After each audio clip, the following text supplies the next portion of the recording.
RSS ಪಥಸಂಚಲನಕ್ಕೆ ಅನುಮತಿಯನ್ನ ನೀಡಲಾಗಿದೆ. ಜಿಲ್ಲಾಡಳಿತದಿಂದ ಗುರುಮಠಕಲ್ನಲ್ಲಿ ಪಥಸಂಚಲನ ಮಾಡಲು ಅನುಮತಿಯನ್ನ ನೀಡಲಾಗಿದೆ.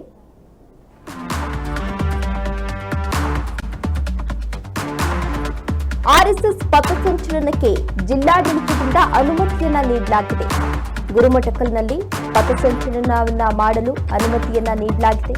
ಯಾದಗಿರಿ ಜಿಲ್ಲೆಯ ಗುರುಮಠಕಲ್ ಪಟ್ಟಣ ಇಲ್ಲಿ ಪಥಸಂಚಲನ ನಡೆಸಬೇಕು ಅನ್ಕೊಂಡಿದ್ರು. ಅಕ್ಟೋಬರ್ 31ರಂದು ಆರ್ಎಸ್ಎಸ್ ಪಥಸಂಚಲನಕ್ಕೆ ಇದೀಗ ಅನುಮತಿಯನ್ನ ನೀಡಲಾಗಿದೆ. ಯಾದಗಿರಿ ಜಿಲ್ಲಾಧಿಕಾರಿ ಹರ್ಷಲ್ ಪೊಯ್ಯರ್ ಅನುಮತಿಯನ್ನ ನೀಡಿದ್ದಾರೆ.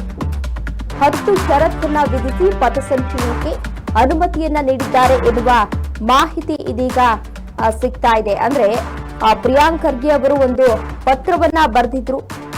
ಸರ್ಕಾರಿ ಜಾಗಗಳಲ್ಲಿ ಆರ್ಎಸ್ಎಸ್ ಚಟುವಟಿಕೆಗಳನ್ನ ನಿಷೇಧ ಮಾಡಬೇಕು. ಯಾಕೆ ಅಂತ ಅಂದ್ರೆ ಆರ್ಎಸ್ಎಸ್ ಕಾರ್ಯಕರ್ತರು ಮಕ್ಕಳ ಮೇಲೆ ದುಷ್ಪರಿಣಾಮಗಳನ್ನ ಬೀರ್ತಾ ಇದ್ದಾರೆ. ಕೆಲವೊಂದಷ್ಟು ಚಟುವಟಿಕೆಗಳಿಂದ ಮಕ್ಕಳು ಹಾಗೂ ಯುವಕರ ಮೇಲೆ ದುಷ್ಪರಿಣಾಮ ಬೀರ್ತಾ ಇದೆ. ಹಾಗಾಗಿ ಆರ್ಎಸ್ಎಸ್ ಚಟುವಟಿಕೆಗಳನ್ನ ಬ್ಯಾನ್ ಮಾಡಬೇಕು ಅಂತ ಹೇಳಿ ಒಂದು ಪತ್ರವನ್ನ ಬರೆದಿದ್ರು. ಸಾಕಷ್ಟು ಆಕ್ರೋಶಗಳು ಕೂಡ ಈಗಾಗಲೇ ವ್ಯಕ್ತವಾಗಿತ್ತು. ಅದರ ಬೆನ್ನಲ್ಲೇ ಆರ್ಎಸ್ಎಸ್ ಅಂದ್ರೆ 100 ವರ್ಷ ಪೂರೈಸಿದೆ. 2025ಕ್ಕೆ 1925ರಲ್ಲಿ ಆರ್ಎಸ್ಎಸ್ ಸ್ಥಾಪನೆಯಾಯಿತು.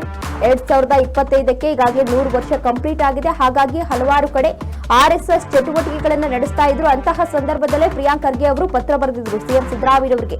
ಅದಾದ ಬಳಿಕ ಕೆಲವೊಂದಷ್ಟು ಆರ್ಎಸ್ಎಸ್ ಚಟುವಟಿಕೆಗಳಿಗೆ ಅಂದ್ರೆ ಆರ್ಎಸ್ಎಸ್ ಪಥಸಂಚಲನಕ್ಕೆ ಅವಕಾಶವನ್ನ ಕೇಳಿದ್ರು ಕೂಡ ಅನುಮತಿಯನ್ನ ನೀಡಲಾಗಿರಲಿಲ್ಲ. ಕೆಲವೊಂದಷ್ಟು ಎಕ್ಸಾಂಪಲ್ ಅನ್ನ ಕೊಟ್ಟು ಕೆಲವೊಂದಷ್ಟು ಕಾರಣಗಳನ್ನ ಕೊಟ್ಟು ಒಂದು ಮುಂದೂಡಿಕೆಯನ್ನ ಮಾಡಿದ್ರು. ಇದೀಗ ಆರ್ಎಸ್ಎಸ್ ಪಥಸಂಚಲನಕ್ಕೆ ಅನುಮತಿಯನ್ನ ಕೂಡ ನೀಡಲಾಗಿದೆ. ಅದರ ಜೊತೆಗೆ ಹಲವಾರು ಷರತ್ತುಗಳನ್ನ ಕೂಡ ವಿಧಿಸಿದ್ದಾರೆ. ಆರ್ಎಸ್ಎಸ್ನ ಜಿಲ್ಲಾ ಪ್ರಚಾರ ಪ್ರಮುಖ ಬಸಪ್ಪ ಸಂಜನೋಳ ಅನುಮತಿಗಾಗಿ ಈ ಹಿಂದೆಯೂ ಕೂಡ ಒಂದು ಪತ್ರವನ್ನ ಬರೆದಿದ್ರು. ಪತ್ರ ಬರೆದಂತಹ ಸಂದರ್ಭದಲ್ಲಿ ಹಲವಾರು ಕಾರಣಗಳನ್ನ ನೀಡಿ ಮುಂದೂಡಲಾಗಿತ್ತು. ಈಗ 2ನೇ ಬಾರಿ ಅರ್ಜಿಯನ್ನ ಸಲ್ಲಿಸಿದ್ರು.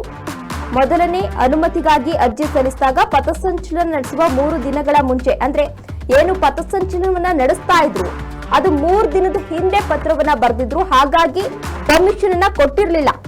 ಅಕ್ಟೋಬರ್ 25ರಂದು ಪಥಸಂಚಲನ ಮಾಡಲು ಸಿದ್ಧತೆಯನ್ನ ಕೂಡ ಮಾಡಿಕೊಂಡಿದ್ರು. ಅನುಮತಿ ನಿರಾಕರಣೆ ಹಿನ್ನೆಲೆ ವಿವಾದಕ್ಕೆ ಅದು ಕಾರಣ ಆಗಿತ್ತು. ಇವತ್ತು ಪಥಸಂಚಲನಕ್ಕೆ ಅನುಮತಿ ಸಿಕ್ಕಿದೆ.